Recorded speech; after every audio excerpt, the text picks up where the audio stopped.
So, let me tell you about the time I went to war with a piece of modern technology. Spoiler alert, the machine won. This is the epic tale of my battle against an ATM. It's a story of courage, of struggle. Nah, just kidding. It's mostly about me being a complete and utter idiot. Let's get into it. I'm serious. This one story alone is basically a full cardio workout. It all started with what should have been the simplest mission imaginable. A task so easy a toddler could probably handle it. Turns out I am not more capable than a toddler. Not even close.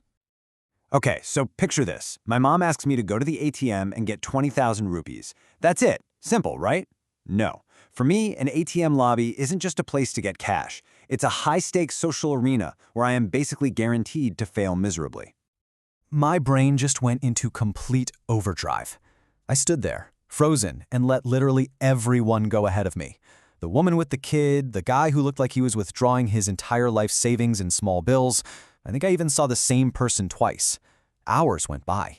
People came, got their money, went home, probably had dinner, and tucked their kids into bed. And me, I was still just standing there. And then, I hear a voice. The voice of judgment. It's the security guard. He'd obviously been watching my complete and total paralysis all day, and he just calls me out. Right there. That was it for me. Mission failed.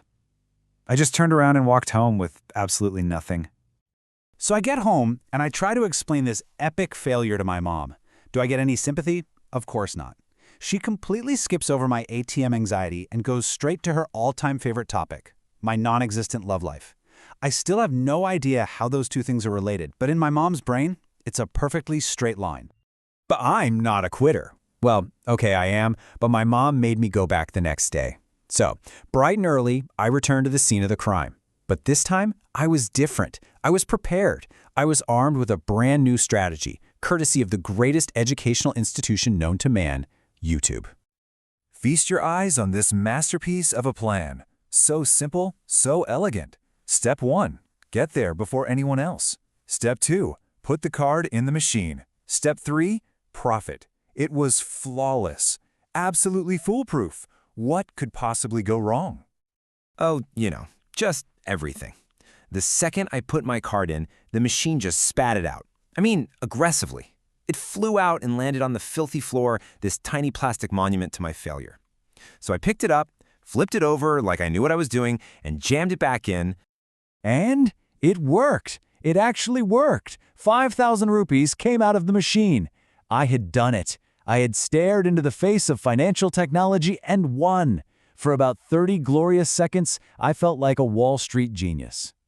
And this, my friends, is where it all goes horribly wrong. See, high on my own success, my brain decided to have a genuinely terrible idea. I thought to myself, Mom's gonna need change later. I should get some now. I'll be a hero. This slide right here, this is the exact moment my brain officially betrayed me. Okay, so let's just trace this disaster. First, I tried to get more cash for change. But nope, error, probably because of some hidden fee. So then I get my next genius idea. I'll outsmart the machine. I'll do 5 separate tiny transactions. The machine was not amused.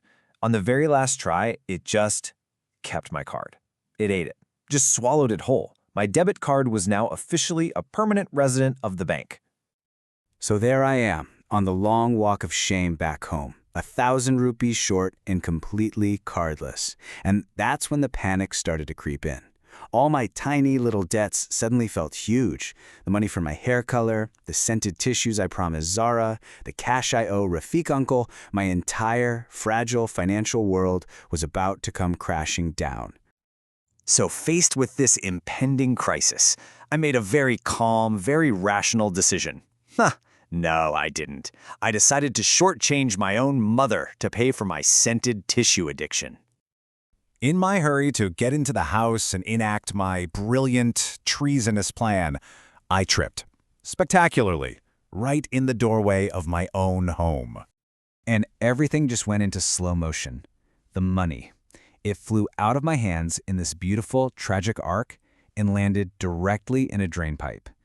And as if on cue, my sister chose that exact moment to dump a bucket of water down that same drain. I just stood there and watched my mom's money swirl away like 6 very, very expensive clownfish. So the only logical thing to do was run. I just bolted from the house. Didn't even grab my shoes. I just ran and ran for miles until I was tired, thirsty, and sitting on a curb with absolutely nothing, except for a new, even more terrible idea starting to form in my head. And here it is, folks, rock bottom. I see a blind beggar on the street and my broken brain thinks, aha, a solution. My intention, a simple, discreet loan. My method, I aggressively shook the poor man's cup until all his money fell into my hands, and then I broke his cup. Yeah, I'm not proud of it. With my newfound stolen wealth, I decided to buy a lemonade, but then I thought, why pay when I can just not? So I grabbed the glass and ran for it. The vendor started yelling, I panicked, dropped the glass, and then had to pay him for it anyway. So now I'm running from him, clutching what's left of the money. So, let's just recap the situation. I am running barefoot through traffic, being chased by an angry lemonade vendor, clutching money I stole from a blind man.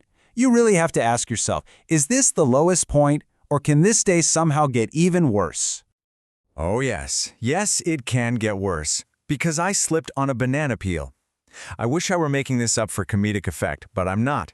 It was a full-on, real-life cartoon moment. I went flying, and the money went flying with me, scattering all over the busy road like pathetic criminal confetti. And as I was lying there on the dirty pavement with no money, no card, no shoes, and absolutely zero dignity left, I had a sudden, profound realization. None of this was my fault. It was money's fault. Money is clearly the root of all evil. That's why I hate it. So after all that, what's the big takeaway? What's the moral of the story? Maybe it's that ATMs are dangerous, or that banana peels are a public menace. But I think, honestly, the real lesson is that if you ever see me walking towards a bank, for your own safety, just run. Run far, far away. Thanks for listening to my cautionary tale.